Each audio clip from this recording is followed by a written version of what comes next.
చర్యలను తక్షణమే ప్రారంభించాలని సంబంధిత అధికారులను మంత్రి ఆనం ఆదేశించారు. గ్రామాల్లో నీటి నిల్వలు లేకుండా పంచాయతీ అధికారులు శానిటేషన్ కార్యక్రమాలు చేపట్టాలని అన్నారు.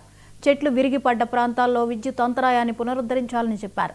డ్రోన్ విజువల్స్ సహాయంతో బ్లాక్ అయిన రోడ్లను గుర్తించి వెంటనే క్లియర్ చేయాలని ఆదేశించారు. పోలీస్, రెవెన్యూ, ఇంజనీరింగ్ శాఖల అధికారులు సమన్వయంతో పనిచేసి తుఫాన్ నష్ట నివారణ చర్యలపై దృష్టి పెట్టాలని మంత్రి ఆనం సూచించారు. అలాగాదు ఎక్కడైతే రోడ్ బ్లాక్ అయ్యి ఓవర్ఫ్లో అవుతున్నాయో అక్కడ దాని ప్రొటెక్షన్ పెట్టి ఎవరిని మూవ్ కానియొద్దండి. స్ట్రిక్ట్ గా పెట్టుకోండి.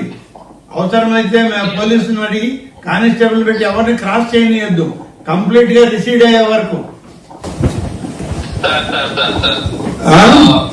మనకు ఈ రెండు తర్వాత వీళ్ళగూడ కోట దగ్గర కూడా మనం బోర్డు కూడా పెట్టున్నాం సార్. అక్కడ ఈ వాటర్ ఎక్కువ లేకపోయినా కూడా ఏదైనా అర్జెంట్ అయినా కూడా బోర్డు మొన్ననే తిప్పించేస్తాం సార్ ఒకటి అక్కడ గ్రామం దగ్గరలో. ఇక మిగతా మన సంఘం పరిధిలో